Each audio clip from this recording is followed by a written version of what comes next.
Hey friends, this is Dolany TV. Glad to have you aboard here this evening as we get set up for tonight. The Oilers, the Lightning, a big matchup that's going to determine kind of one of those things for the Oilers, a stack-up game, if you would, where they desperately need to have a good showing. Obviously, Tampa Bay over the past 2 years hasn't exactly been the Oilers' best showings at times.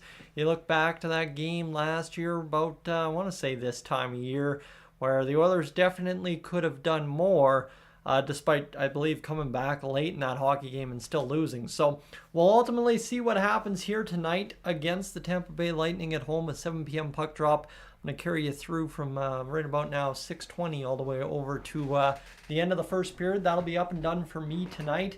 A couple of plans here to plan around possibly the holiday season, if you would. A couple ideas floating around out there that have to be nailed down before things get truly underway here for Christmas season. So looking forward to seeing what we have in store for the Oilers and the Lightning this evening as well.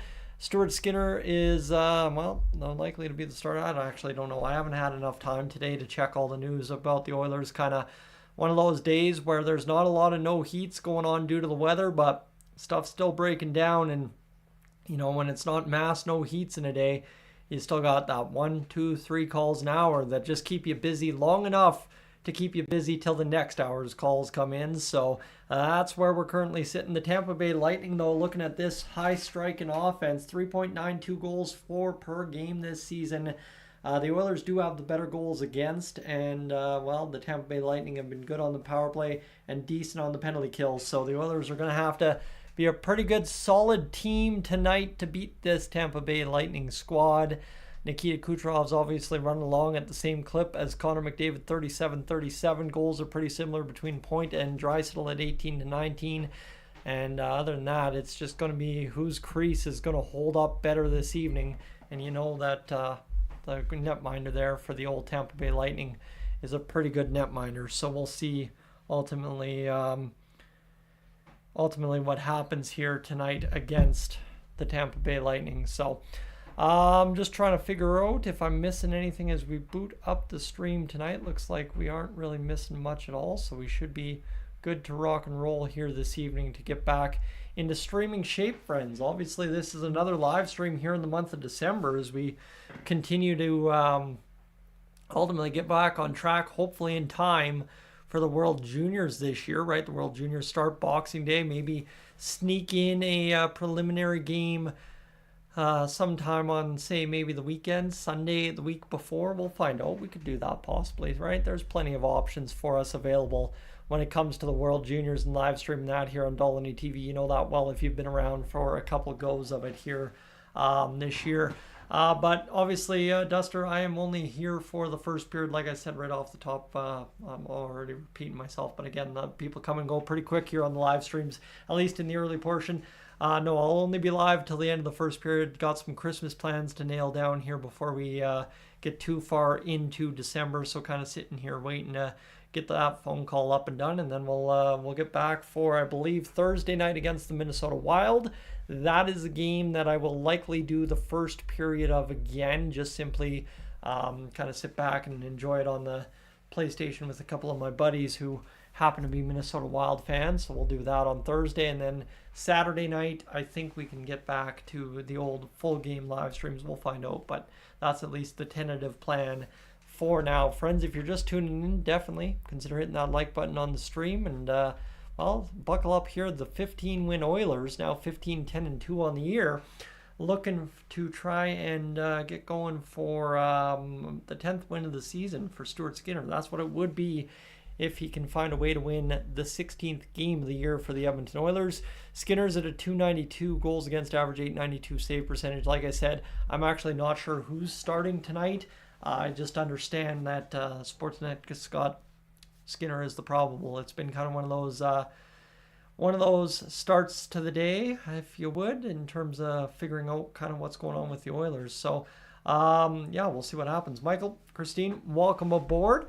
And Duster, absolutely. I've got the non-Elkies brewing in the fridge there for watching the rest of the game after the first period when we nail down the Christmas plans. That's kind of the idea. Is I'm gonna sit back and enjoy the light brews, I guess you could say. Not even light brews, the zero near beers, but I don't even know what we're calling them here in the year 2024, almost 2025 anymore.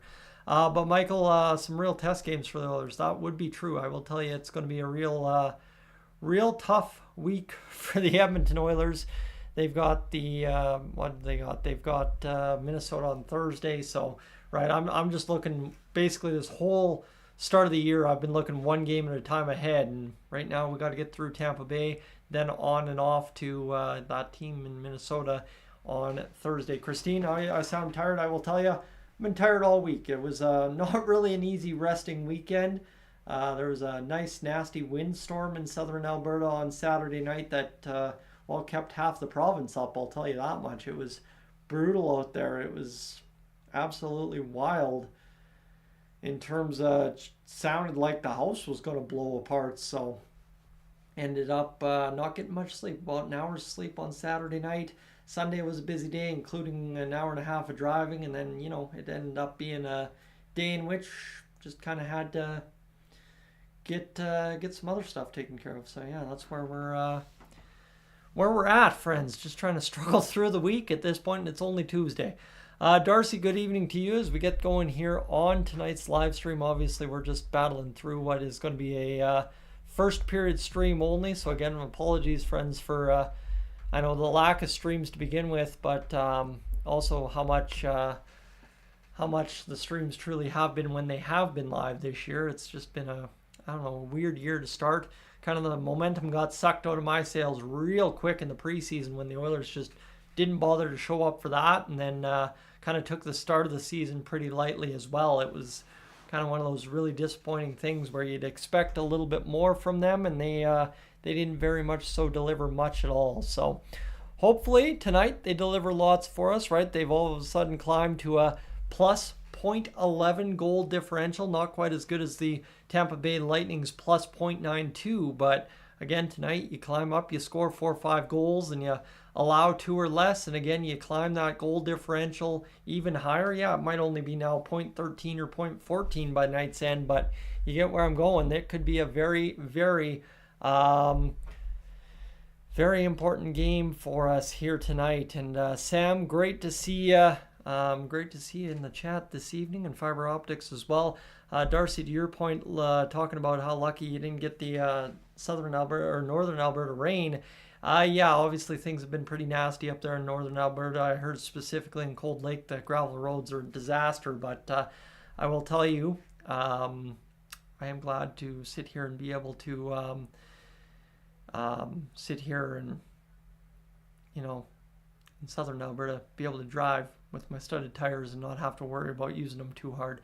Shane, is it a game stream if you don't stream the game? Well, I will be streaming the first period, so I'm streaming part of the game. But like I said, unfortunately tonight, Christmas plans dictate, like every plan has been dictating all fall.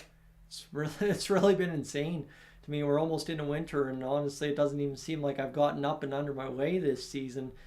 It's been a struggle squad start to the year, but we'll survive, right? I think none of us really, truly at this time last year counted on the Oilers playing all the way to June 24th, and just trying to get back into rhythm after spending half my summer in a basement watching the Oilers. It wasn't exactly my plan. Yeah, it would have been nice if they won the Cup. You could at least say, hey, you know what, we won the Cup. I don't have to go as hard next year, but to try and do all this crazy thing back again this year, and the Oilers kind of struggle out of the squad gate the way they have. Like I said, struggle squad quite literally. So we're getting going here closer to Christmas. Obviously, we'll have those World Junior streams, and I've already been telling my customers, like, I guarantee you, if I'm live for the World Juniors, I guarantee I get that no heat call about halfway through the first period, just as the stream starts picking up to, I don't know, about 150, 300 people watching. That seems to be the way it goes. Michael, when it comes to the Avs goalie trade, that's something I haven't had a chance to talk about, right? I haven't even posted a video in the past 2 days. I'll tell you, again, it's good. I think it shuts up everybody talking about Mackenzie Blackwood for the Oilers. I don't think if you look at his time in New Jersey when the pressure was on, there was a couple of good tweets about that yesterday. He was never a pressure performer. Not saying that Stuart Skinner is, but why do you need to trade for somebody else when you already have the same thing? So that's kind of where we're at here this evening. So yeah, that's what we're hoping is the case. The Avs just kind of traded a guy that's not going to perform, and if we run into him, similar to Talbot, similar to Ottinger, similar to all the goaltenders we faced last year, they kind of fall apart as the series goes along. So we'll see what happens. But Kate, you got your car fixed. That's a huge win. I know that's kind of also been a huge problem down here in Southern Alberta. Almost everybody I know and their cousin has had car troubles this winter, and not even that it's cold out, just cars are just breaking down because it's the year for that, I guess. So glad to see cars are getting fixed. Elliot, when it comes to Southern Alberta, grew up in Medicine Hat. Well, I've ventured down to Medicine Hat once in my life. Nice little town, city nowadays, but it was weird. I'll tell you the weirdest part, for anybody from Alberta that's never been to Medicine Hat but has been to California, I want you to take this into effect for 1 minute. The weirdest part about Medicine Hat is the fact that it smells like California. On a 40-degree day, when it cools down to about 20 overnight, it smells like California at night in Medicine Hat. Weirdest thing. I just, again, kind of went around California a couple times as a kid, and I've definitely remembered that smell, and for some reason that's the case. So, all right, Sam's got news on the trip, friends. That's good news. I look forward to hearing on that.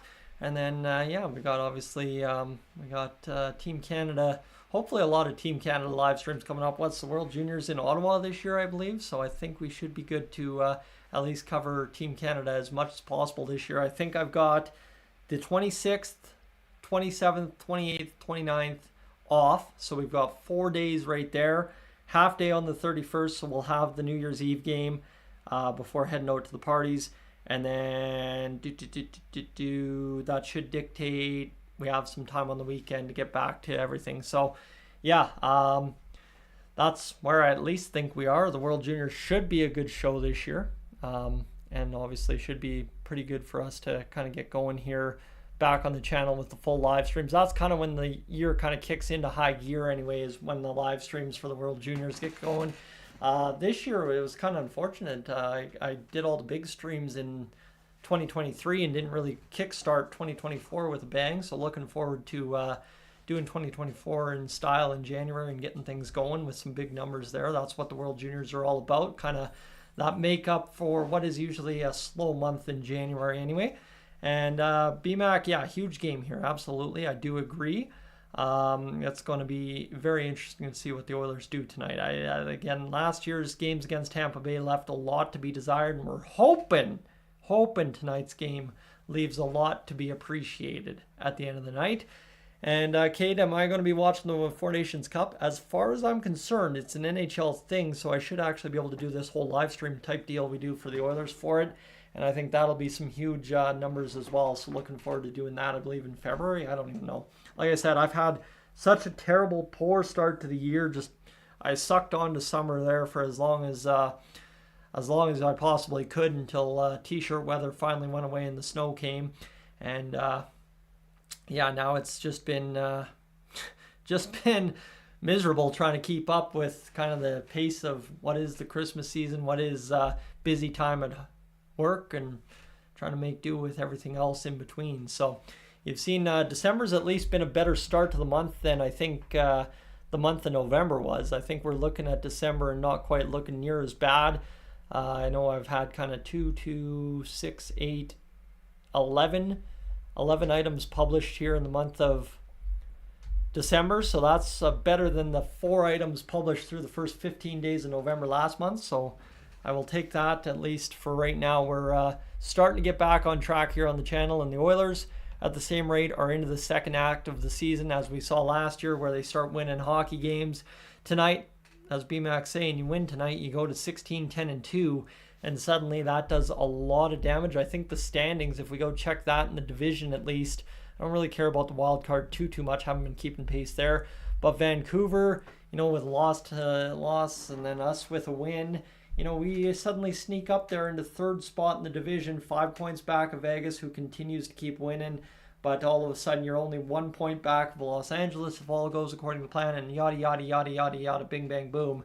The Oilers are suddenly right back to where they normally are in the division, number 2, with home ice in the first round. So we'll see what happens. Obviously, plenty to be decided yet, but we got to hope the Oilers come up with the effort this evening that wins a hockey game one step at a time, keep winning, and then away we go. So we'll see what the ultimate story is here at the end of the night. Like I said, only going through the first period just because it's kind of case dictates this evening. That's the plan anyway. And then we'll see. Obviously, if the Oilers want to be up 4-rip after the first period, that could convince a guy to change his mind. Like I'm going to say, it's the same thing as Columbus. I was planning on only doing the first 2 periods because obviously, as you know, I had tacos upstairs waiting for me to get going, and I never got a chance to eat those until the second intermission when I had to take an extended 10-minute break from the stream. But we're looking forward to hopefully going through the first period, the Oilers being up a couple goals and tuning out and getting Christmas plans done. But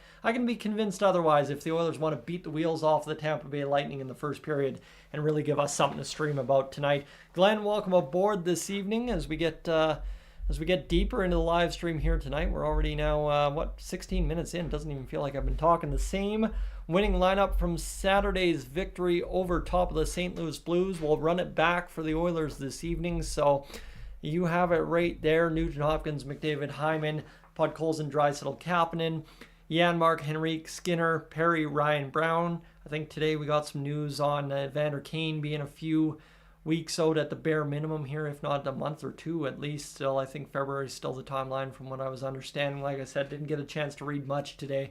I'm more out of the loop than most of the people that ask me for updates most of the days. So Ekholm, Bouchard, Nurse, Stetcher, Kulak, Emberson, Skinner starts. Away we go. And obviously the EST partner parlay with Coolbet or whatever, which we've kind of had some weird luck with on the live streams this year. I think we've seen 5 out of 6 or whatever I've done cash for those partner parlays. I think Montreal was the only game that didn't cash. So I'm looking forward to seeing Connor McDavid get 2 points, Bouchard an assist, and the Oilers winning the hockey game. I believe that's what the parlay was. Not that I'm betting. I don't bet on sports, but just worth noting here as I appear to see trends in the NHL season and the sports betting that goes along with it. So, yeah, that's where we're at here this evening, friends. I don't think there's much more to explore on tonight's game other than the fact that, like I said, the Oilers desperately, you win tonight, you create some separation from the Calgary Flames, which would be much welcomed. You catch pace with Vancouver, you catch up to Los Angeles if all goes according to plan, and then, yeah, you're really flying with everything here tonight. So Vegas ultimately remains the top dog in the Pacific Division, but you understand from that point of view that the Oilers can do some good damage here tonight and continue to pile points up at the premium time of the year where you kind of get into this sleepy Christmas break and you win some games here and suddenly the new year looks much, much better than it did at the end of November. So we'll see what the Oilers have in store, friends. If you haven't already left a like on the stream, make sure to do that here tonight. And with that said, I really don't think there's much else to say. So if the comments want to keep rolling in here, that'd be great. And Cade, how have the Flames done so good? I will tell you, they've gotten some goaltending when they've needed it, which is most of the season.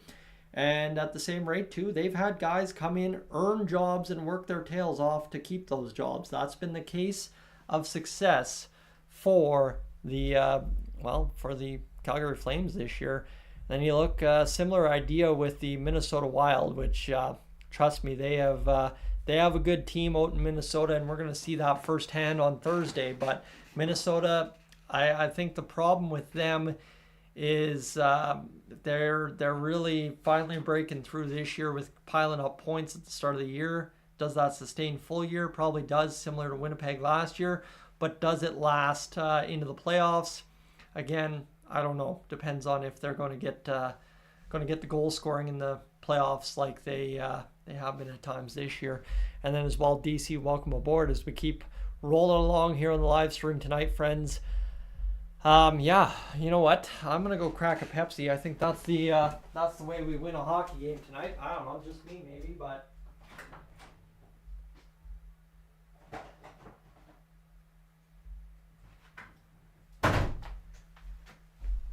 yeah, that's where we're at. So, so we'll see what the Oilers have in store for us tonight. That's going to be the bigger question. Skinner against the Tampa Bay Lightning. I think that would truthfully scare a lot of people. I mean, to me tonight, it's just a whole team effort that I'm scared of being disappointing. But you know what? Like my friends at Mobile and Airdrie said today, putting it to me squarely is, I said, I'm going to go home and watch the Oilers. Probably play a not so great hockey game, but there's worse ways to spend 3 hours. And basically, one of the owners put it to me, hey, anytime you're watching a hockey game is a good time. So I'm like, well, that's a pretty good way of looking at it. Even if the Oilers don't win, at least that little bit of positivity might get me through. So we'll see what happens here. But the other side to this, where was I going with this? I had another comment to make. Oh, yes.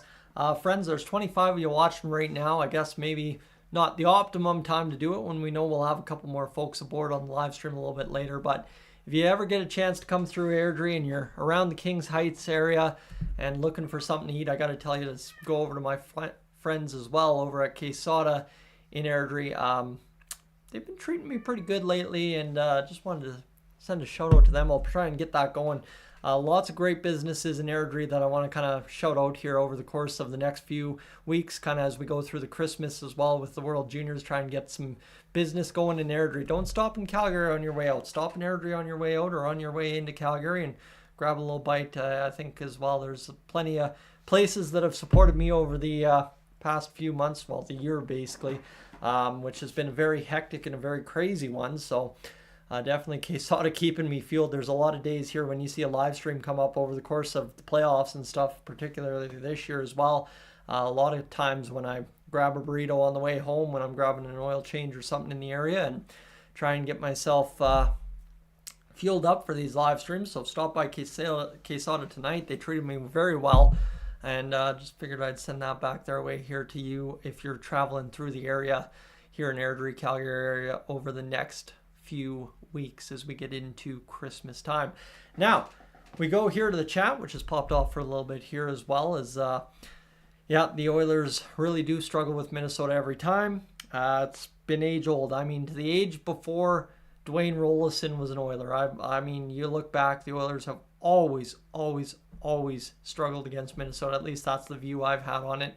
And the only time the Oilers won, it seems in my life, is we faced the Wild. I had the crappiest view in Rogers Place.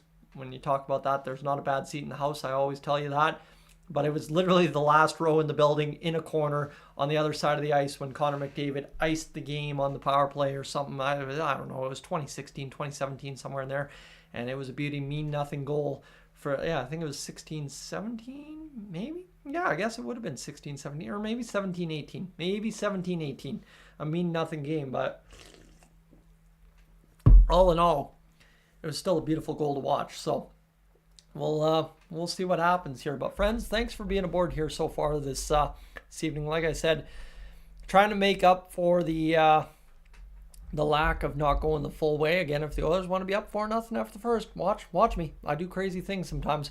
But you got Winnipeg there in the Central Division as well at 40 points. Really, they shouldn't have had 40. They should have 38 because we should have won the home opener. But Oilers didn't feel like even starting the game, let alone playing it. And then Colorado as well. They're kind of in the exact same boat as us. 2 more games played than us. They haven't lost a game in extra time this year, so I haven't been able to pick up points that way. And the negative goal differential is killing them. The Oilers, though, have climbed above par, right? 82 and 79. And tonight, you win 4-2. Now, all of a sudden, you're 86 and 81, and that looks even better. So that's where we're at here this evening. So hopefully everything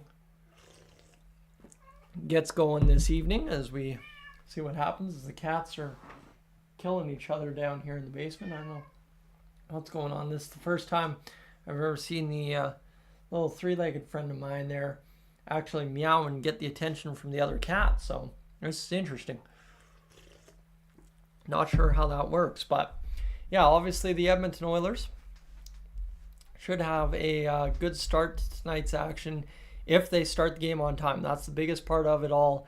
If the Oilers can start on time tonight, we shouldn't have a problem against the Tampa Bay Lightning. It's usually when we get too far behind in the hockey game to, properly get victory in the third period. You should be locking down a lead, not trying to fight back from multi-goals down. Travis Konechny, with the finish this evening, good to see him. Obviously, little good sign for Travis Konechny. He's had a trying past day, I would say, for reasons unexplained. But we'll see what happens here tonight, friends. The Cats are definitely not hungry. Just heard them eating here 5 minutes ago. They're con artists. They'll try and con me into eating, but yeah, they don't often go without food around here, I guess would be the way to put it. I tend to overfeed them because there's a lot of days, as you've seen me talking about not knowing if I'm live streaming. There's a lot of days I don't know if I'm coming home on time, so that's where it is at this point, friends. I can yammer on for another 20 minutes, can't I? We're only about 17 minutes away from Mr. Gene Principe gracing our television sets at this point. Max Pacioretty just leveled, what am I saying? Jack Hughes, that's a pretty big hit. And let's see what we got here. Cody Glass tallying his first goal with the Pittsburgh Penguins. Is there anything else we need to know? No.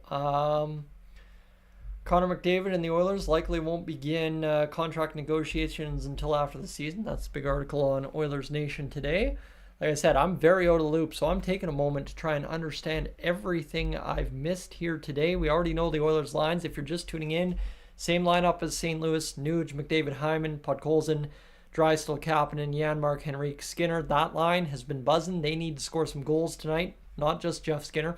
Perry, Ryan, Brown, Ekholm, Bouchard, Nurse, Stetcher, Kulak, Emberson. Skinner starts. Away we go. And then, I don't think there's very much else we need to worry about here tonight. I think we're doing everything we are intended to be doing here as we get set up for tonight's hockey game. We're good to rock and roll. So that's where we're at.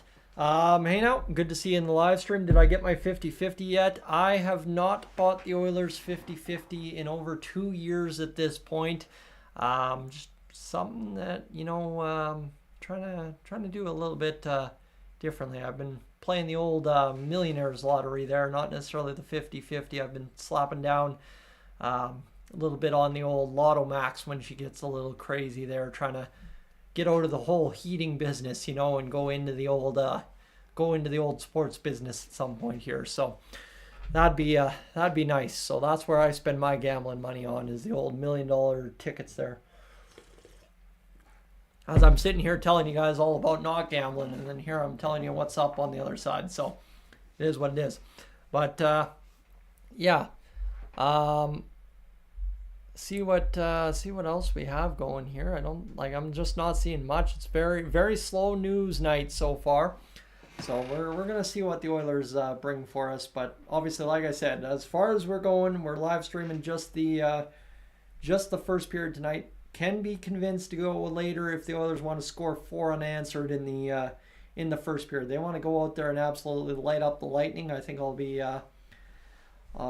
pretty excited about that. So we'll see what the case is. But friends, if you haven't already left a like on the stream, definitely make sure to do that here tonight. I see we're up already over 15. I think that's more than we had in the last live stream total. So we're starting to get our legs back under us here as the clock turns into mid-December now, and we get back towards the World Juniors. I actually don't fully know what's going on with the World Juniors here this year either yet. Melissa, welcome aboard. 4 Nations, what do we need to know about the 4 Nations? Let's go see what the kind of situation there is. Do we have a schedule for the 4 Nations or don't we? Doesn't look like we do. Gretzky likes Canada's chances at the 4 Nations. Well, of course he will. I don't think there is anything else. Yeah, it's just all player updates for guys participating at the 4 Nations, so there's not much really to write home about on the Sportsnet website for the 4 Nations yet. And it doesn't look like they have a World Juniors package put together. I could go over to TSN, but I don't want to really mess around there. So thoughts on World Junior Selection Camp? Okay. Let's go take a look here, see what we're missing from Jason Bukala there. Players to watch, goaltending outlook. Do anything we're missing? I don't think so. I think we're good to go. When do the World Juniors run? Next week, from December 10th to 13th, 32 junior prospects will descend on Ottawa for tryouts. So there you go. There it is. Okay, so we have, right now we're going through selection camp. That's good news. Okay, I can work with that. So we'll know more about the team sometime on Friday. One would assume, right? Wednesday, 11, 12, Friday, 13. Okay, perfect. Saturday's the 14th. I should know that. Big plans for the 14th. So there it is. As we get going on tonight's live stream, and hoping the Oilers will beat Tampa Bay tonight. I don't know about that one. I think we need to go out there and earn a W tonight, unfortunately, my friend. It's kind of been tough for the Oilers against Tampa Bay here. That's what I've been saying a lot on this live stream already. But, yeah, the Oilers need to show up and show out against Tampa Bay here tonight, because you have a convincing win. You go into the Wild riding a high, hopefully, and that actually sparks you into winning a hockey game against the Minnesota Wild. That would do a lot of good things for this Edmonton Oilers team, and we'd take that, that's for sure. So we'll see what the case might be. And as for Canada, last year's World Juniors, I don't think it was all that great. I think it was a 5th place finish or something. I remember ending up having to work a whole bunch of days at the end of the tournament. Didn't even get a live stream more than the bronze medal game, I don't think. So we'll hopefully have a better effort this year and a better all-around result, both here on the channel and both for the Team Canada side. Not that I'm going out there and claiming gold, but Team Canada at some point's got to start piling up those gold medals again. I know that'll probably come when we start developing goalies, but at some point, something's got to go our way. So maybe when we actually choose to play our superstars on the top line instead of benching them. I think that was a bit of a problem with Macklin Celebrini last year, so we'll see what the case is. But let's go here. Let's go see what we got going on. As we should be pretty much up to date here. Erik Karlsson getting a big old pass there. Colorado's up on the Pittsburgh Penguins last look. Yeah, it's a slow night in sports, actually, as I'm not seeing really too much combing over social media. There are lots of games going on right now, a total of 7, but the Flames are down 2-1 after one period against the Predators. Jets are up 2-0 on the Bruins. Kings are up 2-1 on the Islanders. 1-0 Devils over the Leafs. 3-2 Avs over the Pens. 2-1 Sharks over the Hurricanes. 4-1 Flyers over the Jackets. I was talking to my Flyers buddy on the way home, and yeah, he's hoping for a big result there tonight, but they have to not let off the gas, Philly, that is, in that third period, and they have to maintain the victory here tonight, up that many goals going into the third period. So see what they can do. But friends, again, if you're just tuning in, the lineup from last game against St. Louis, the beat Broberg and Holloway, is the same lineup here tonight for the Edmonton Oilers against those guys. Who are those guys? The Tampa Bay Lightning, that really good team that just hasn't been very bad at all in the past 10 years, it seems. So we're hoping for the Oilers to show up and show out tonight. Like I said, stream's only going through the first period, but I can be convinced otherwise if the Oilers want to be up 4-0 after the first period of play. So we'll see what the case might be, but hopefully the Oilers show up and score a bunch of goals. It would be really nice to watch the Oilers score 8 or 9 in a hockey game against a good team one of these days. That would be absolutely fantastic if they could do that at some point here this season. So let me go here, friends. We're up over 12.5 hours watched on the stream, so we're already up above the pregame kind of set line that we always do. So let's see what's going on in the group chat here. Oh my goodness. Toronto Maple Leafs at the 5-minute mark into the second period only had 1 shot on goal. The Leafs getting absolutely blown up in that hockey game by the looks of it. Yeah, that That is pretty incredible. I don't know what the shots are in that game now, but I assume they're not too much prettier than they were at any point in that second period. So Toronto struggle squadding it against the New Jersey Devils tonight. Again, that one does make sense, but it is the Toronto Maple Leafs after all. What do we got going on here? I don't think we're missing too much at all, I don't think. I think we're rolling along pretty well here on the stream tonight. Yeah, obviously, like I said, it's been a quiet past 2 days here on the channel. Just simply busy season at work has led to, well, not leaving work that early, right? And that's kind of the hard part about this time of year. You go to work in the dark, you leave work in the dark, and all of a sudden, you know, it just doesn't feel like you ever got any part of your day. Every moment of sunshine was at the desk at work. So we'll see ultimately what that transpires to be here, but hopefully for the Oilers, you know, coming home tonight and getting that going for myself, the Oilers come up with a result. Give me 5 minutes. We're just about 7 minutes away from Gene Principe gracing our television sets. I'm going to put you on the old Dolany TV ad, and we'll get right back to this here. I just got to run upstairs and empty out a coffee cup that it looks like I forgot on the weekend. Yikes.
All right, 5 minutes to go till Gene Principe is on our television sets. You gotta love it as we get set up for tonight's Oilers Tampa Bay Lightning matchup. It's going to be a good hockey game, at least you'd figure, if the Oilers decide to show up and show out for us.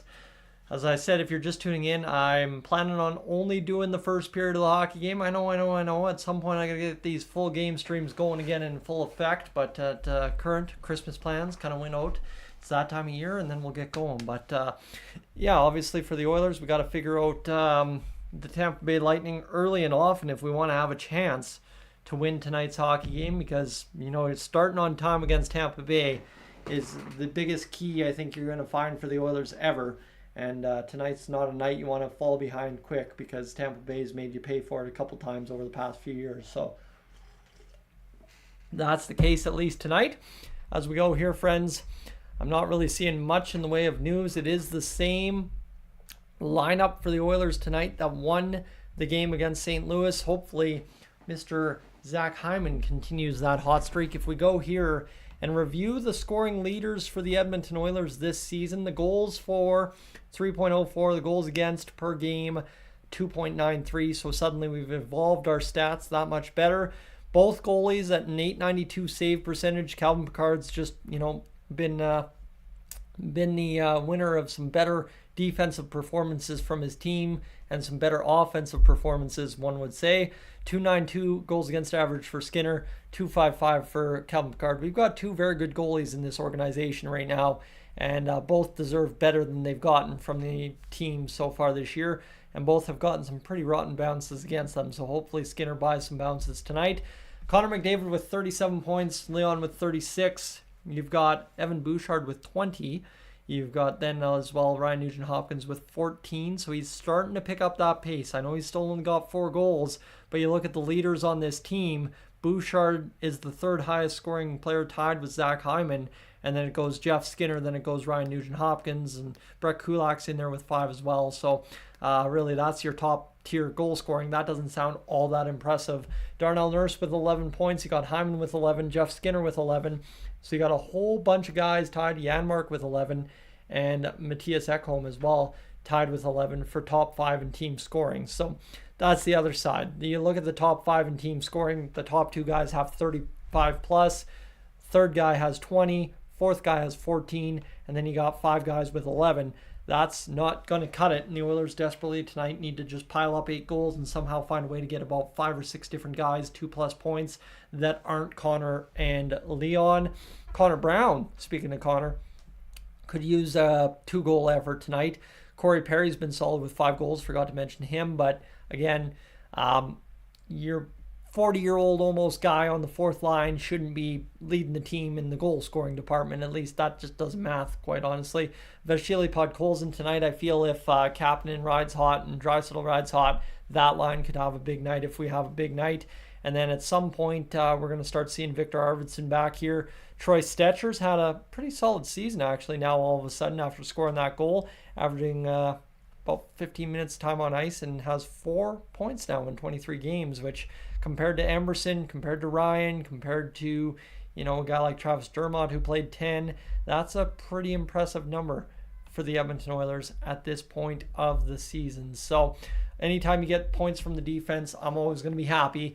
And Troy Stecher scoring that goal on Saturday was very, very important for us, that's for sure. So, friends, we close that out. We now go to the 7 o'clock hour. I wanted to say 7, and just for some reason 10 o'clock felt more natural. But 7 o'clock here on the dot in a matter of moments for Gene Principe to bring us home to the hockey game this evening. Rogers Place, Tampa Bay Lightning the opponent as we get going. And I got to get up to Rogers sometime here in the next little bit. I guess this weekend's the 14th. Next weekend's the 21st. So I'm not getting up to Rogers before the end of the year, I don't think. I kind of planned on that earlier after the home opener, but it's very unfortunate. I don't think we're making it this year one more time. So, dang, that actually low-key sucks. So, we'll see what the case ultimately is here. But for the Edmonton Oilers tonight, you got to win. That's really all it comes down to. Go out, win a hockey game, get the job done. Let's get this going. And, hopefully this works for us. So, let's see what else we're missing. I don't think we are missing anything right now as we're to the commercial break, and Gene Principe is going to welcome us inside Rogers Place. The Oilers Sportsnet intro gets going. And let's do this, friends. The Oilers, the Tampa Bay Lightning. We've been waiting for this one for about 43 minutes plus on the live stream here this evening. Thank you for hanging out with me and chilling out on what has been a fantastic prelude to tonight's hockey game. Like I said, only doing the first period unless the Oilers want to show up, show out, and score, 4 goals in the first period. But hey, glad you could hang out with me. And here's Gene Principe decked out in all the Team Canada gear. I'm not sure exactly why. We'll find that out in a matter of moments. But he's got all the old Canadian merchandise, everything that any American ever gets going. So, this is where we're at. So we'll see what happens here for the Edmonton Oilers here this year as Gene Principe welcomes in some of his new friends to the broadcast as well as we get going here on tonight's action. Is this where when he does the more extraneous openings, and I'm not 100% sure what he's what the angle is here to begin the game, because he normally angles everything towards the end of where he's going. Unfortunately, I'm not 100% sure. Looks like a newcomers to Canada intro. That's what I think I'm gathering here. As he's kind of introducing all the Canadian sports things, and hockey obviously being a very important one. We love that. And now, let's see, this is where I thought he was talking about. I thought he was talking about the Four Nations face-off right off the hop. It looks like we're not going to gripe about Zach Hyman and company not being there. We're going to gripe about the Tampa Bay Lightning having a coach and 3 players making the team. I wonder how that happened. I guess I should have figured that one. Brandon Hagel and Anthony Cirelli make the team over, Zach Hyman. I really don't understand how that works, but cool. So this is all just kind of tying everything to Canada here tonight. I don't mind that. Good old Canada. Love it. Oh, Canada, right? There's a good song. If you don't know it for sure, you gotta look up Classified. Oh, Canada. That's a song of my generation right there. And actually getting to see Classified perform that live in Cold Lake back in the summer of 2017 was a pretty interesting experience. That said, Toast, welcome aboard. Are we ready to do this tonight? I don't know. Are the Oilers ready to rock and roll? Again, like I said, I probably misinterpreted 90% of what Gene Principe said there on the broadcast. So if you have a way to go back and watch that, definitely make sure to check that out later here tonight. He was decked out in the red and white. But looks like it's snowing in Edmonton. It's not snowing down here. It's foggier than heck, but we'll take the fact that it's not snowing. There's a lot of mornings here lately that I haven't been able to even see 10 feet in front of me on the drive to work. Still got there on time. Don't you worry. Complete madness. There's gonna come a day where that old deer or moose is gonna step out in front of the road on me and give me the old daylight scarings. But so far we've been pretty good. There was a deer that decided to run out in front of the vehicle on me last week, but I caught him pretty fast. I saw him, and I mean, you know what? He would have been a trophy if I didn't mess up that head. That would have been a nice little trophy to keep. I think a little bit of a 5-point buck there, I was going to say. Not massive antlers on him, but he definitely had a rack on him. So, if you're keeping roadkill for the nice beauty that is, I could have done worse, I guess, what I'm saying. So, that's where we're at. But Fiber Optics, it is a throwback of a song. And Anna, welcome aboard. Glad to have you along for another live stream. See, this is the nice part. We're starting to see the regulars on the regular again because I'm actually doing this regularly again here. And D-Rock, I will not answer that because I will tell you, if you're in southern Alberta, specifically the Airdrie, Calgary area, you're going to see 1.5 million of us running around with these MCO HVAC hoodies here that I got on. This one's the 2023 model that I picked up, so looking forward to hopefully picking up that 2024 model from the boys here sometime soon. But yeah, it's definitely the HVAC game for me, and a little bit of hockey broadcasting on the side. So sheet metal is a lot of fun. I'll tell you that much, friends. I've honestly, when I was going to school at NAIT for broadcasting, a lot of my family and friends said, you're at NAIT, you're doing good, but you should probably be there for a trade. Just saying, for as a kid coming from Cold Lake, you could definitely do worse than being in the trades. And the HVAC games had me for the past 6 years, and somehow I've been able to do the broadcasting on the side. But very, very grateful for what the trades provides me every single day. Not that I'm directly involved, but definitely thankful for the guys out there working in the field, keeping this guy going every day. So, yeah, that's where I'll leave you with that. I will never answer direct questions like that, but I'll dance around it enough to give you the answer you're looking for. As we're going through the Star Spangled Banner right now, remember famously I was having a miserable start to the year. And I think I famously called it "Oh Say Do You See." So, I mean, accurate, not wrong, but not right at all. So, we'll see what we get going here. So, hopefully for the Oilers, a victory. And, Grand Center represent, that's just it. Grand Center, friends, for those of you that know also, as Hayna would know, wearing the videos a lot of Grand Center Hotel merchandise. That one, I will directly tell you, that's the old family pride and joy there. It might not exist anymore, but the people that frequented Cold Lake between 1955, let's say, I mean, I don't know how many people are frequenting Cold Lake from back before then can tell you stories, but from 1955 onwards to 2000 and, when things died out in 2010, 11, in 2011,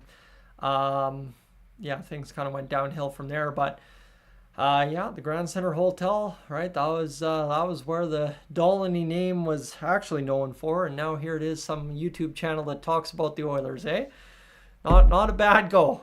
Maybe the older generations of my family maybe not smiling down on that one near as much appreciation, but I think they'd be proud that we've done something special with the name nonetheless here. So I say not near as much appreciation just because they quite honestly wouldn't understand a bit of anything we're doing here on Dolly TV in the year 2024.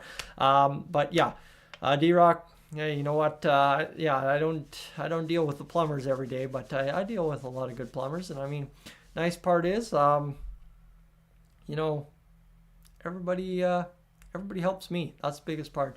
Is that anytime I've got a question, there's a ton of guys at my disposal that I can ask questions for. So there you have it. CG, good evening.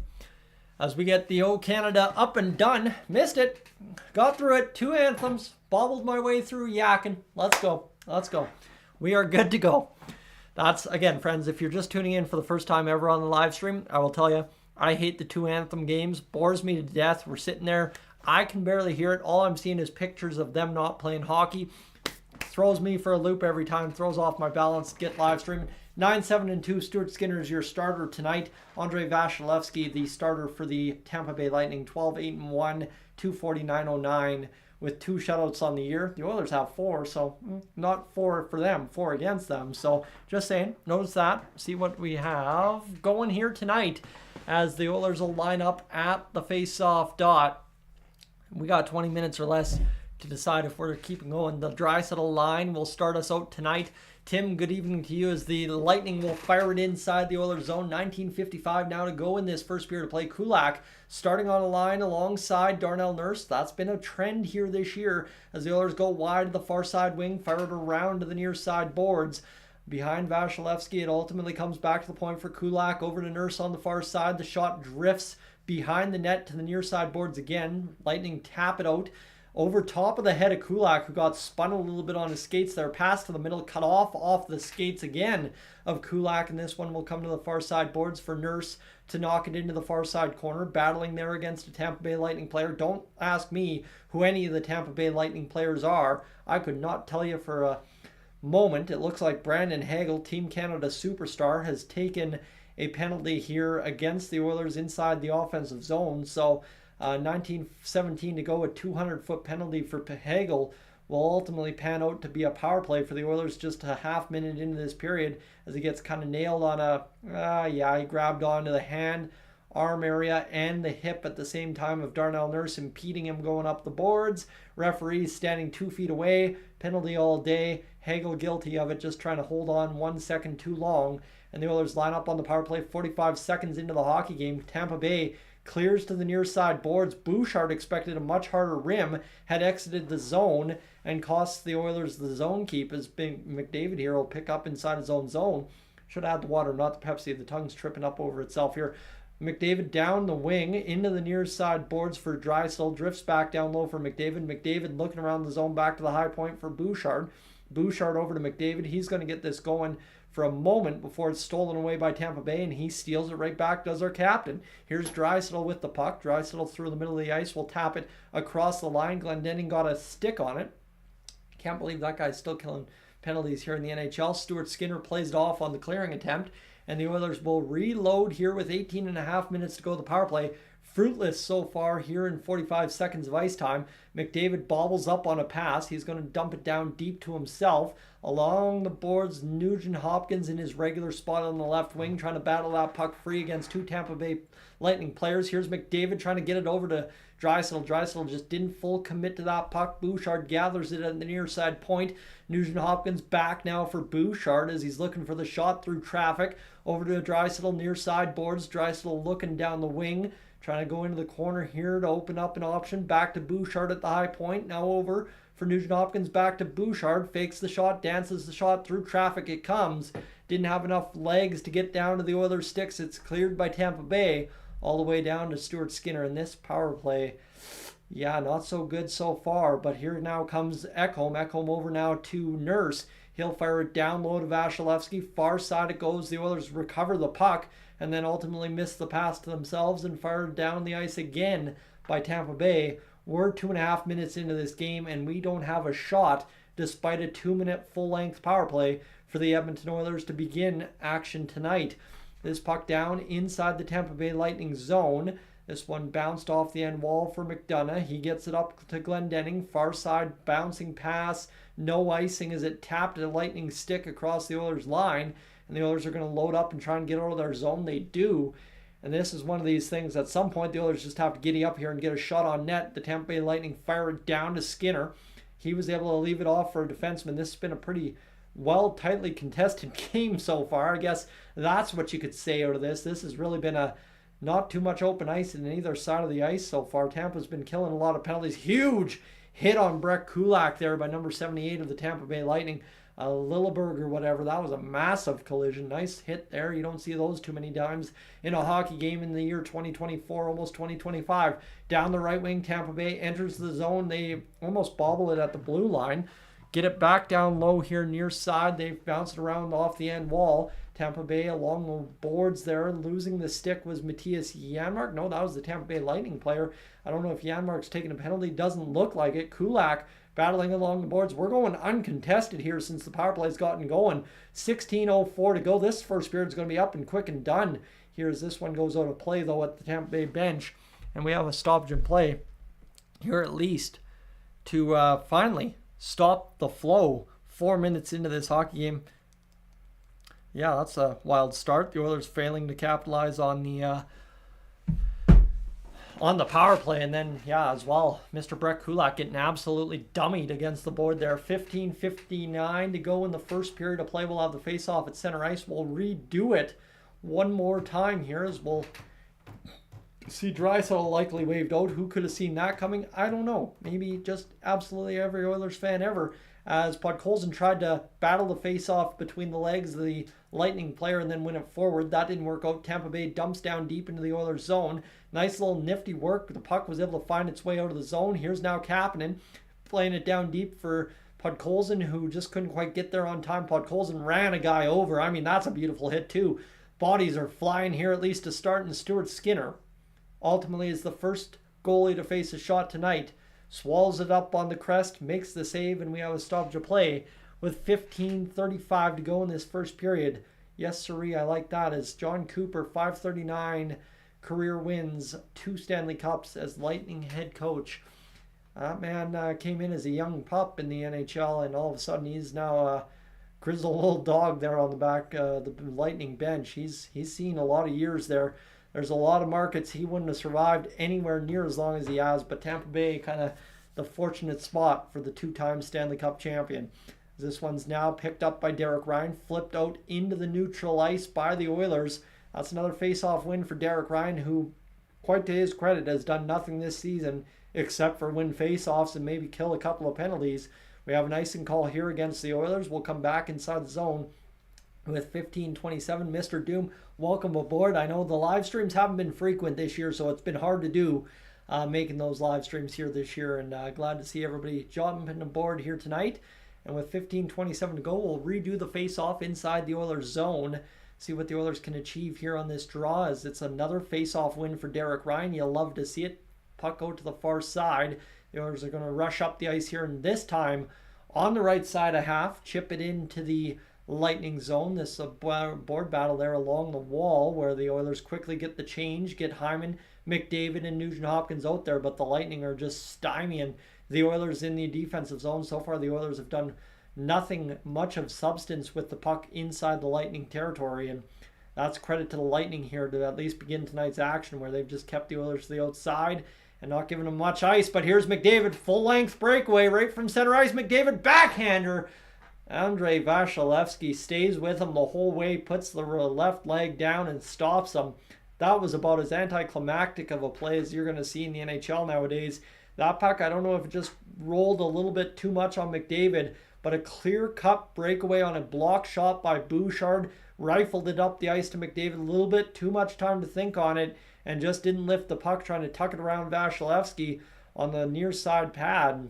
Just good drag move there to beat him, but a long reach for the old cat there in Vasilevsky, and he's able to make the save. So big time stop for the Tampa Bay Lightning as the Oilers get their first big save of the game. So let's see what we got going here as we come back now to the point. Pass, looking to the near side for the Lightning. Yzerman skating around, trying to get around Henrique.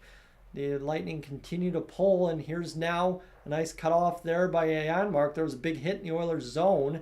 Nurse, nifty little touch pass, trying to free up Skinner. He kind of turned himself around a little bit, trying to receive that pass and had to fight down low into the Lightning zone, but instead the Lightning get a partial break out of it, and ultimately another save from Skinner. The goalies making some saves to start tonight. Things have not been a cakewalk. The Lightning a third straight shot. Skinner can't glove it down. The Oilers ultimately bounce it off the boards into the stands or the bench, and that will do it for that sequence as it goes off glass and out. But wow, interesting sequence there as Stuart Skinner made 3 bang, bang, bang, bang saves for the Edmonton Oilers, as it was a partial break. Nice stick work there. Ended up losing the stick, did Stetcher.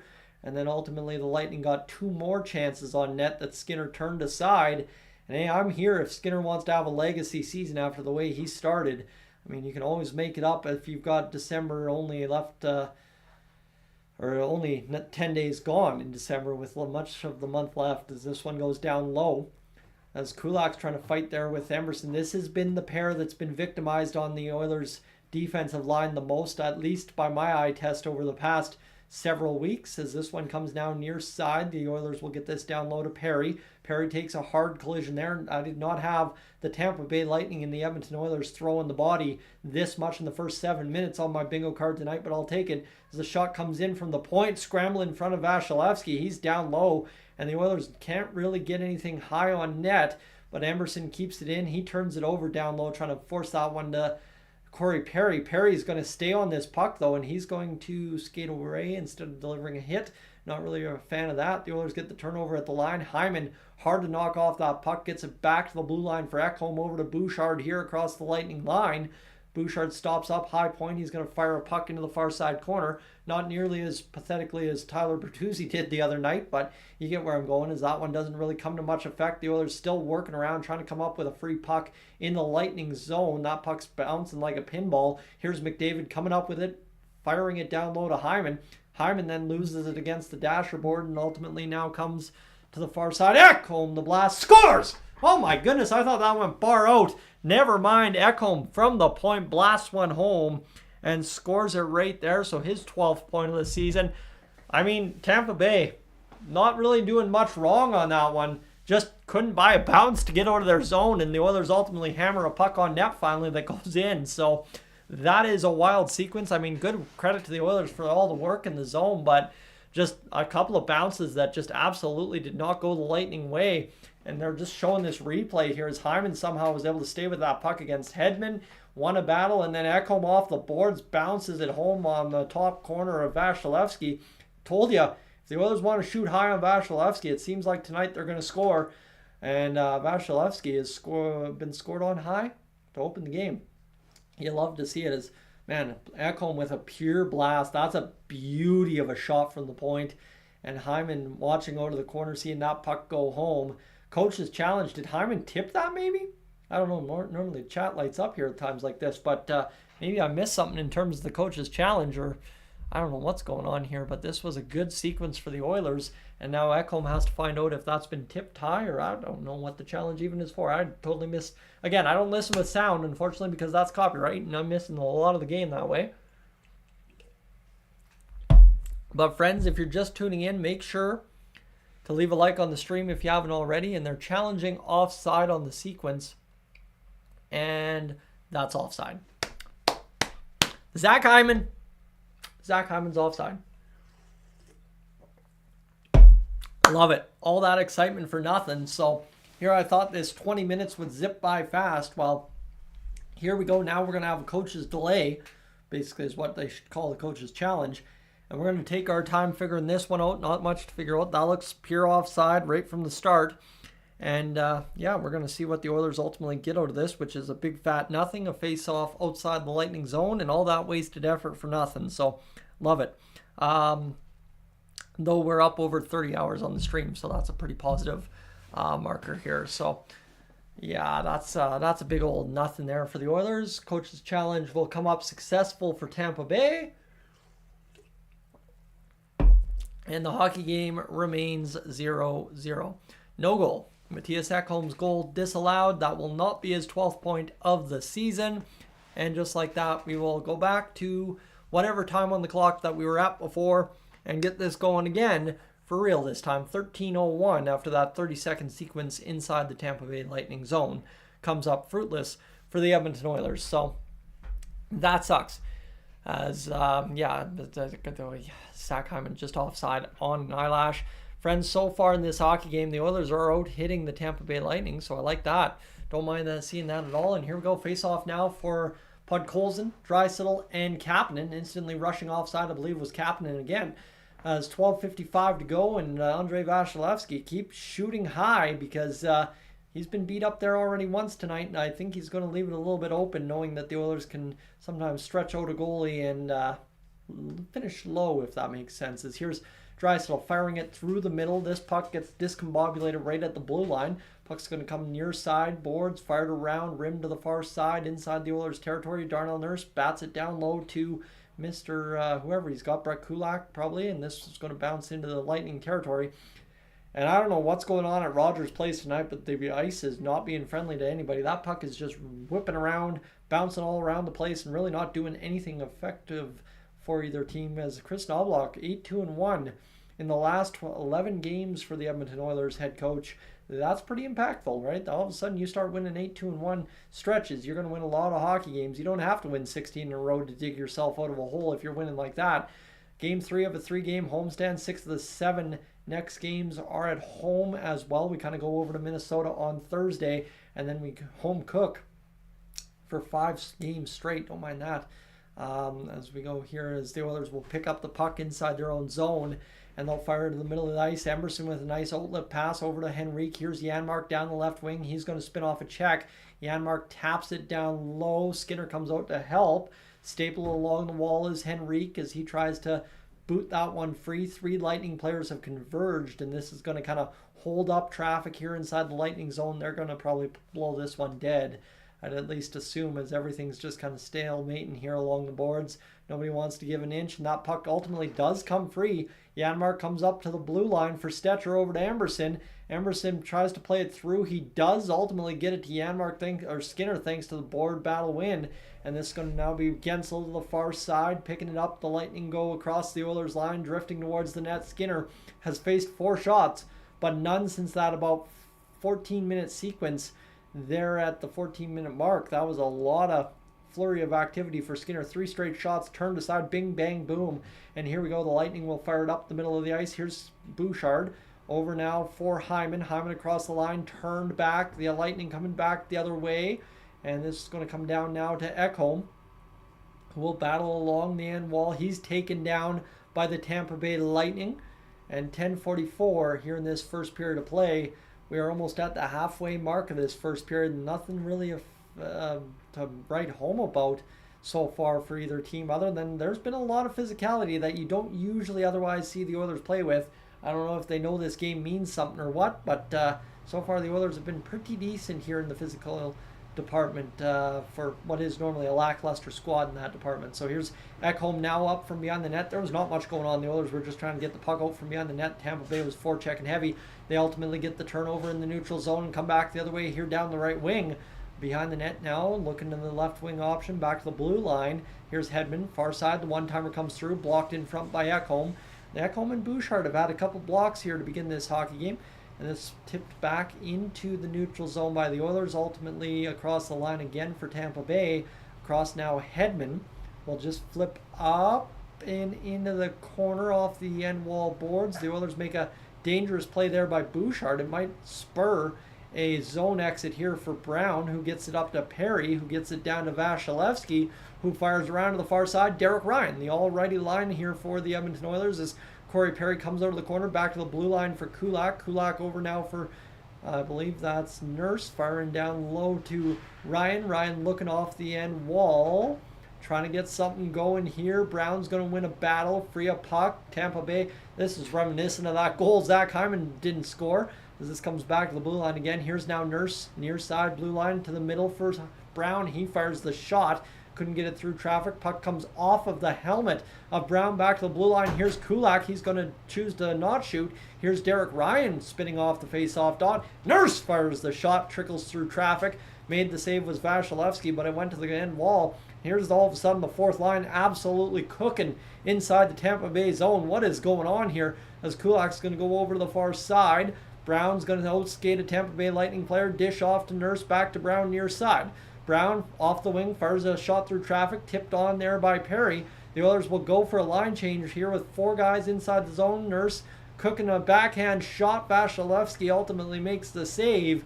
And the Oilers just hem Tampa Bay inside their own zone for a solid good minute and a half, I swear. Not looking at the clock when you're moving the puck like that. I have never in my life this season seen the Oilers' fourth line move the puck around the offensive zone as effective as they just did against the Tampa Bay Lightning. That was impressive, I must say.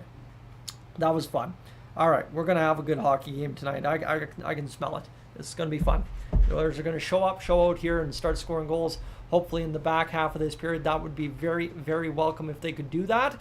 And then we'd be good, gold, and great to go here as obviously we get towards the expectation that is the Oilers being a winning team tonight against the Tampa Bay Lightning, because just what that would do in the department of the standings, you don't even know. Now let's see here, friends, what do we got for stats so far?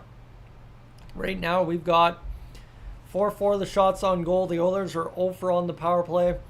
The Oilers have 6 giveaways to the Tampa Bay Lightning tonight. That's been brutal, right? We've talked about that in the neutral zone a couple times. And the Oilers with block shots from both Bouchard and Ekholm to start tonight's hockey game, as things are obviously looking pretty good for both teams so far through the beginning of tonight's action anyway. So hopefully that maintains course and the Oilers can start scoring some goals here, and we can find a way to boost ourselves to a 16-10-2 record on the year. That would be absolutely fantastic to start seeing the Oilers be that many games over 500 here as we approach Christmas time in 2024. So I don't know, friends. Obviously, I think you're getting the ads on a moderate pace, so we should be good. I'm going to quickly send you one just to make sure that is working. I didn't quite double check to set that up, but the Oilers hopefully have ourselves a good game to go here tonight. And like I will say as well, if you haven't already, consider hitting that subscribe button. If you're new to the channel, would love to have you aboard.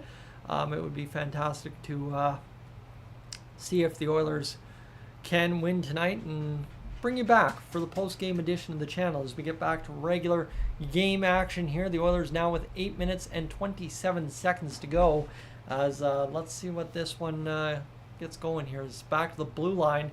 Hagel got it over the zone on a boot kick off of one of the Edmonton Oilers as it goes to the far side boards. This one's picked up by Podkolzin. Podkolzin's battling there. One now by the Tampa Bay Lightning. Point down low to the middle of the ice. Here's now Draisaitl. He's cut off. Another dead giveaway there at the blue line for Draisaitl. He's racked up, what, 4, 5, 6 of those over the past 2 weeks, it feels like. And Lilleberg goes down in a heap. I don't know if there's a penalty upcoming to the Oilers, but 8:02 to go in this first period of play. Welcome aboard, CS. Welcome aboard as well as we get things going towards the late stage action of this period. The Oilers definitely need to get going. And there's another big hit. This time it's Brett Kulak on Lilleberg. He took a number and delivered a hit, as it was Lilleberg who hammered Brett Kulak earlier in the hockey game. So you knew that was coming if old school payback was still a thing in 2024. And somehow, some way with Brett Kulak, the Edmonton area product, it is. And that's nice to see. The Oilers have been physical tonight. That's a big change from a lot of the games so far this year. Love to see what the Oilers are doing. So 7:56 to go in this first period of play. 6-4 the shots on goal for the Oilers. Here's Henrique lining up. Stetcher's on the blue line. You got the third line out there. You got the third line D pairs out there. And we're going to see what everybody can produce for us. Tampa Bay ultimately won the face-off. Got it down deep inside the Oilers zone. Amberson skating with like the wind down the right wing. Okay. into the Oilers offensive zone. It's tapped along the boards. One there by Stetcher, who's got the confidence going. He's got the spark. He's behind the goal line. He's around the net. He's to the left wing, back to the blue line. Shot comes in from the point, bobbles through traffic, ends up along the right wing. And here's now Jeff Skinner battling for that puck. Skinner's even kind of mixing up a little bit of body contact. You don't see that out of him very often, as the Oilers have outpossessed the Tampa Bay Lightning by 1:36 inside the offensive zone. Almost a 2-to-1 ratio here to begin tonight's hockey game. 7:11 to go in the first period of play. 6-4 the shots on goal. Here's Hagel firing it to the far side corner. This is going to be picked up by Mr. Matthias Ekholm. Fired along the boards there by Bouchard. And every time you see this puck bounce, it ends up on a Tampa Bay Lightning stick. Shot fired through traffic, blocked again by one Evan Bouchard, who's having a pretty solid little game, getting some blocks there as McDonough is going to load up. Shot on net, gets wide of everybody, ultimately picked up by Ekholm, as this puck is just pinballing around and it's been hard to keep up with. I'm pretty sure Hyman's offside another time. Shot save made by Vasilevsky. He'll cover up, avoid the coach's challenge another time. Zach Hyman's fighting the blue line tonight, I'll tell you that much. And we'll have a face-off inside the Tampa Bay Lightning zone with 7 minutes to go in this first period of play. So ultimately, I thought we were going to zip through this first period of play, and now we've run already 33 minutes into the broadcast, and we still got 7 minutes to go in the period. So we'll take that. That's a little bit of a victory, I guess you could say, as we see the previous live stream starting to pick up some steam here on the channel. Feeling bad for all those folks that tuned into the last live stream against Tampa Bay. It's a long time ago at this point, but it's got some numbers.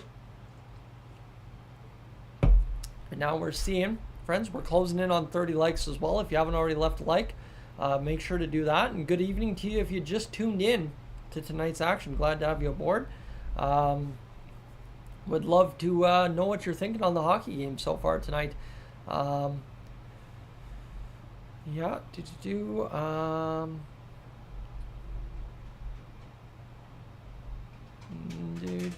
yeah, let's see. I don't think we're missing anything.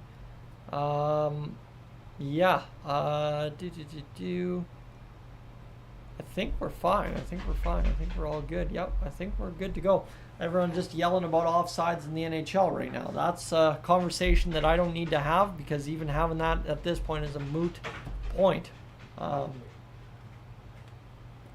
yeah, CS, if you missed earlier, the Oilers did score a goal. They were just offside. That's what I'm complaining about now, but we definitely have to... I was hoping to be up 4-0. I was hoping, but unfortunately that is not the case here tonight, as the Oilers desperately need to get things going. But Jeff, good evening to you. I wish I could show the game for you, but you know, unfortunately things do dictate. The old copyright doesn't allow me to. That's the one thing. Can you imagine how much crazy money I could make live streaming Oilers games and actually have my commentary of the real play? Ooh, we'd be doing good. This one's going to be across the line, down inside the Oilers territory now. It came all the way out of the Tampa Bay zone in a hurry. 6:17 to go here in this one. Down along, battling there, as this will come free to the left wing. It's going to come all the way now inside Tampa Bay's territory, as both teams, here we go, pinballing the puck around beyond the net. This has been the story of this period so far. That behind the net play for both teams has just been absolutely wild. Skinner's now got it behind his net. Thankfully makes a quick pass to get it out of there, and the Oilers exit the zone rather quickly, as here's Drysdale jumping up in the play with Brown, and the lines are in the blender, and the puck's going to go out of play, and it is where it is. As Jeff, absolutely, thanks for being aboard. Appreciate you hanging out. Yeah, that's the tricky thing. You know, that's one thing. Man, if I ever get some kind of rights to be able to broadcast the Oilers game the way I wish I could, we could have a lot of fun. We'll see. Well, ultimately, you know, that's kind of the goal. You know, we'll find a way to get there one day. Don't you worry. 5:43 to go here in the first period. Another face-off inside the Tampa Bay zone. Henrique's going to get things going and see what happens here, as Paul's going to win it back. It's going to be fired out of the corner inside Tampa's zone. Knocked down by a good stick. An Oilers player got dumped along the bench as Kind of a blind line change there by Tampa Bay. Ran over an Oilers player. Tampa Bay on the dump in, gets the puck out. Here's Kucherov, who I don't even think I've noticed once this hockey game. He got a nice pass up to point. Stetcher's going to battle him for position. And are they going to say there's a chop coming up against Stetcher? Or it looks like against Stetcher here. It's Chris Knobloch's the first coach showing. And the Oilers are going to go to the penalty kill here in the late stages of this, what is now first period running on. Is it's going to be Stetcher, Jeff Skinner, whacking into the hands. So Stetcher didn't take the call, it's Jeff Skinner. And we'll have a stoppage and play for that. And we go back to commercial break, so we continue to roll along here tonight without much effect. Need the Oilers to get going here. They looked good after that sequence of scoring a goal and then having it waved offside, but hasn't been much else since then. And if they don't get this going here late stages of this first period, I don't know if they're going to get it going at all tonight. Like I said, starting on time against a team like Tampa Bay is very important. Yes, we have the shots, but unfortunately, if you don't bury Tampa Bay early and often, I don't like your chances of burying Tampa Bay by the end of the night and giving away the puck 7 times in the first period. That's going to be a problem 10 times out of 10. So the Oilers are going to have to get that figured out in a jiffy here in this first period, and hopefully start playing a little bit more authoritative with the puck instead of just hot potato like they have been so far in this hockey game, because it's kind of been brutal in that sense, and we'd like to see it kind of change here over the next little bit. So commercial break time, friends. Again, you're going to notice commercial breaks are running a little different here on the channel. Nobody's complained about it yet, so I think we're doing okay. That's good news, and yeah, we'll see what that ultimately changes out to by the end of the season come playoff time. The score is 0-0. In case you can't see it at the bottom of the screen there, my apologies. Some of you do listen to just the audio.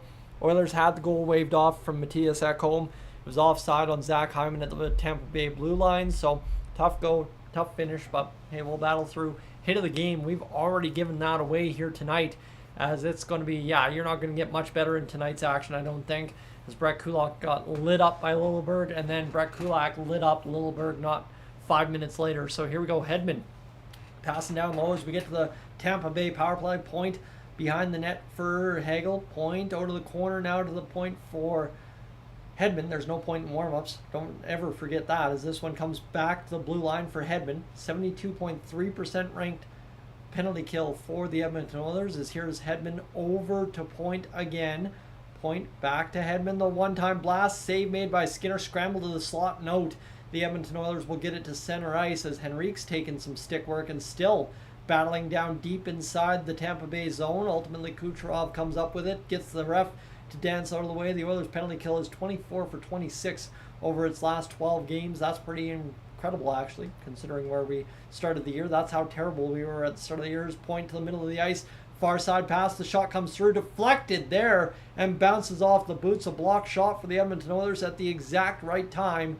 4:22 to go here in this first period of play. Puck to the far side. And this one's going to come back to the middle of the ice. Tipped there by the Oilers. Cut over the line. It's not offside. Kucherov lost the battle nonetheless, and it's fired all the way down to Vasilevsky. The Oilers have killed $1:15 to go here. Jackson and Joseph welcome aboard. This one comes back off the wall. Picked up by Tampa Bay, loading their power play one more time. Goncalves? I don't even... Tampa Bay is just playing the name randomizer to make players in their NHL lineup nowadays. I really don't understand this. As the puck's bouncing around and fired out by the Edmonton Oilers. Down to Vasilevsky again. 3:37 to go here in the first period of play. Radish picks up the puck for Tampa Bay with 12 seconds to go now in the power play, as it'll be turned over there, and a 2-on-2 back the other way for the Edmonton Oilers. Janmark hammers a shot on net. He just couldn't get that one on the top shelf there like Ekholm did for the non-goal, as Janmark wins the battle into the corner. 5-on-5 now behind the Tampa Bay net. Janmark's going to go along the boards, up through the middle. Here's Connor McDavid jutting onto the ice. He couldn't get through. And it's now Kulak gathering at his own blue line. Puck to the near side. McDavid missed it. It'll be flipped up into the middle of the ice. And this is going to be Nurse leaving it there for Kulak. Loading up now for Draisaitl. McDonough through to the far side, across the line, tapped down behind the Oilers net. Skinner in trouble, gets the puck rid of, And this will now tap behind the net for Darnell Nurse, who will step around the net one more time. Skinner runs interference. Down low to Kulak. That behind the net mess has been a mess all night. And the Oilers ultimately bounce it over to the zone finally. And here's now McDavid loading up through the middle. McDavid in on net. On goal! Scores a beauty, baby! Oh my goodness, that had all the makings of it. Connor McDavid does the trick. It's 1-0 for the Oilers. 2:29 to go in the first period. That one, that's what you want to see from the Edmonton Oilers right there. That is an absolute beauty for the Edmonton Oilers from Connor McDavid. Brett Kulak with a perfect bounce pass. Nice play by Draisaitl to gather the puck, and then McDavid splits 3 guys right down the middle lane and drives in blocker side on Vasilevsky, top shelf, to finish that one off. That, my friends, is how you want to score goals in the NHL. So that'll set the tone for tonight. You wanted to see a good goal. That's a good goal by every metric for the Oilers. A good, perfect play by Captain Connor, and we will have a face-off at center ice as the top line takes hold for the Edmonton Oilers on this 5-on-5 shift. As we close out this first period with 2.5 minutes to go back to the blue line. The shot fired wide by the Tampa Bay Lightning down along the boards, picked up by Ekholm to the far side boards. McDavid's 14th of the season save made, I believe, by Skinner. Draisaitl picks up his 18th assist. Kulak picks up his 10th point. And there you have it. The Oilers are all of a sudden starting to get those wheels turning. I said that you don't want to see Draisaitl and McDavid run the show. But when you get this late into the first period, you needed to score a goal, and the Oilers did. And Skinner almost gives it away right in front, and then he gets a bump again. Skinner's been getting bumped quite a lot lately, it appears. So here comes Connor McDavid again, 3-on-2 developing for the Oilers. McDavid's going to fire the puck. Shot save made off the stick of Zach Hyman. And here's now Stetcher. McDavid down low to Nugent Hopkins again. Couldn't get that puck open cleanly to the front blade of Nugent Hopkins. It bounced in the corner, and Tampa Bay was able to clear. And now the Oilers give up a partial break, but Darnell Nurse quickly steers back, even keel, gets the puck over now for Connor Brown. Here's Stetcher loading up the pass over to Nurse, as those two have started finding each other rather conveniently. Derek Ryan just not even paying attention, gets run over by Darnell Nurse. Corey Perry comes up with the puck nonetheless, and it's going to go to the far side boards. Tampa Bay is coming up with it, $1:04 to go here in this first period of play as the clock continues to wind down. Here's Derek Ryan going to the corner. Tampa Bay along the wall. Dumped there by Derek Ryan was Brandon Hagel. You're never going to see that again twice in your NHL life. And it's going to be Hagel still winning the battle. And he's going to go down low. The Lightning fire on net, and Stuart Skinner covers up. And now we have a scrum in front as the Tampa Bay Lightning grind line gets a little grimy with the Oilers' fourth line in front of the Stuart Skinner net. But we like to see it, friends. A good, solid period so far from the Edmonton Oilers. 1-0, 41.5 seconds to go in this first period of play. They didn't score 4, so I won't keep going, but definitely liking the looks of this, especially that goal from Connor McDavid. The physicality has been absolutely fantastic to see tonight. The Oilers know what it means to play on home ice. You got to intimidate the other team. Sometimes that means throwing the body, so it's fantastic. Friends, also thank you for 30 likes on the stream as McDonough from the point fires a shot through. It's going to go off the blocker of Stuart Skinner.